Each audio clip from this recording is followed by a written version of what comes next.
إن الحمد لله والصلاة والسلام على رسول الله أما بعد فأعوذ بالله من الشيطان الرجيم بسم الله الرحمن الرحيم إن الله لا يغير ما بقوم حتى يغيروا ما بأنفسهم صدق الله العظيم আলহামদুলিল্লাহ as-sunnah ছাত্র কাফেলা কর্তৃক আয়োজিত আজকের এই সাপ্তাহিক সেমিনারে সম্মানিত সভাপতি বিজ্ঞ বিচারক মণ্ডলী আমার সামনে উপবিষ্ট প্রিয় ছাত্র ভাইরা সবাইকে জানাই আন্তরিক শুভেচ্ছা ও অভিনন্দন।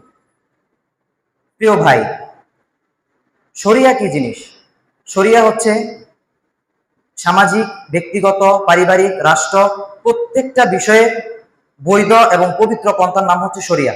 আরো সহজে বলতে গেলে কোরআন এবং সুন্নাহর দৃষ্টিতে কোরআন এবং সুন্নাহ অনুযায়ী যে পন্থা পদ্ধতি পথ সেটাই হচ্ছে শরিয়া। আজকে কাফেলার পক্ষ থেকে যে বিষয়টি নির্ধারণ করা হয়েছে তা হচ্ছে বাংলাদেশে শরিয়া কায়েমের পথ পদ্ধতি। তো বাংলাদেশে শরিয়া কায়েমের পথ পদ্ধতি কি? আপনি বলতে পারেন যে ভাই আমরা একটা সংগঠন তৈরি করি এবং কিছু অস্ত্র জোগাড় করি এবং তার মাধ্যমে রাষ্ট্রে আক্রমণ করে বসি। এটা হবে ভাই এটা হবে ধ্বংসাত্মকমূলক সিদ্ধান্ত। এই সিদ্ধান্ত আমাদের নেওয়া যাবে না। তাহলে পদ্ধতি কি?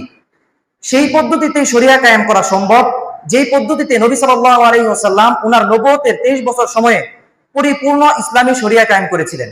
সেই পদ্ধতিগুলো কি?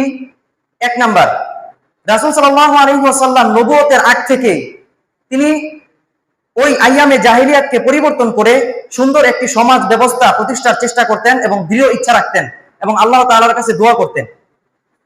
তো আমরা এখান থেকে এক নম্বর পদ্ধতি পাই যে আমাদেরকেও আমাদের মনে দৃঢ় ইচ্ছা রাখতে হবে এবং আল্লাহ তাআলার কাছে দোয়া করতে হবে। দুই নম্বর পদ্ধতি, রাসূল সাল্লাল্লাহু আলাইহি ওয়াসাল্লাম হিরা গুহায় অবস্থান করছেন। এমন সময় হযরত জিবরিল আলাইহিস সালাম আসলেন, এসে রাসূল সাল্লাল্লাহু আলাইহি ওয়াসাল্লামকে বুকের সাথে জড়িয়ে ধরে কি বললেন? ইকরা বিসমি রাব্বিকাল্লাযী খলাক, পড়ুন আপনার রবের নামে। এখান থেকে আমরা বুঝতে পারি যে আমাদেরকে পড়তে হবে, জ্ঞান অর্জন করতে হবে। শরিয়া কি, ঈমান কি, আকীদা কি, প্রত্যেকটা বিষয়ে জ্ঞান অর্জন করতে হবে। দুই নম্বর পদ্ধতি।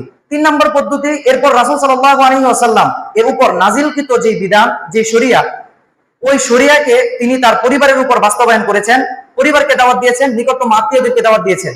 এখান থেকে আমরা পাই তৃতীয় পদ্ধতি, আর তা হচ্ছে আমাদেরকে নিজের উপর কাজ করার পর আমাদের পরিবারের উপর কাজ করতে হবে, নিকটতম যারা আছে তাদের উপর কাজ করতে হবে।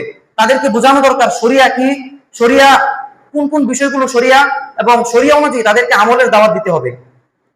এরপর রাসূল সাল্লাল্লাহু আলাইহি ওয়াসাল্লাম পরিবারকে দাওয়াত দেওয়ার পর পরিবারকে নিয়ে এবং নিজে এবং পরিবারকে নিয়ে তিনি সমাজে এই শরিয়া কায়েমের চেষ্টা চালাতে থাকেন, অর্থাৎ এই শরিয়া বাস্তবায়নের চেষ্টা চালাতে থাকেন। তিনি সমাজে ওনার কওমের মধ্যে তিনি শরিয়ার দাওয়াত দিতে থাকেন। এখান থেকে আমরা বুঝতে পারি যে পরিবারের পর আমাদেরকে সমাজের মধ্যে, জনগণের মধ্যে কাজ করতে হবে, অর্থাৎ জনগণকে বোঝানো দরকার শরিয়া কি জিনিস। জনগণের মধ্যে শরিয়া সম্পর্কে যে বিভ্রান্তিমূলক বিষয়গুলো ঢুকিয়ে দেওয়া হয়েছে ওইগুলো জনগণের মাথা থেকে বের করে আমাদের এই শরিয়ার যে সৌন্দর্য, এই সৌন্দর্যগুলো তাদেরকে বোঝানো।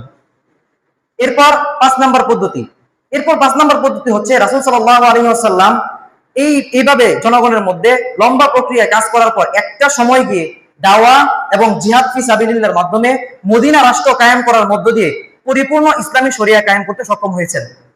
তো এটা হচ্ছে 5 নম্বর পদ্ধতি।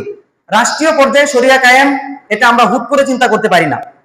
আমাদেরকে ওই রাষ্ট্রীয় পর্যায়ে শরিয়া কায়েমের চেষ্টার আগে যেইগুলো সম্ভব, বাংলাদেশে বর্তমান সময়ে যে ব্যবস্থা সেটা হচ্ছে গণতান্ত্রিক ব্যবস্থা।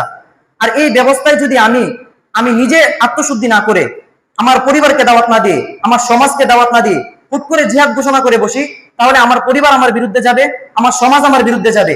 আমার জ্ঞান না থাকার কারণে আমি বিভিন্ন রকম ভুল করতে থাকবো।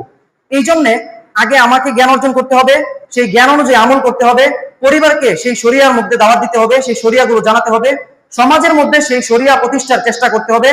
এরপর রাষ্ট্রীয় পর্যায়ে আমাদেরকে কাজ করতে হবে।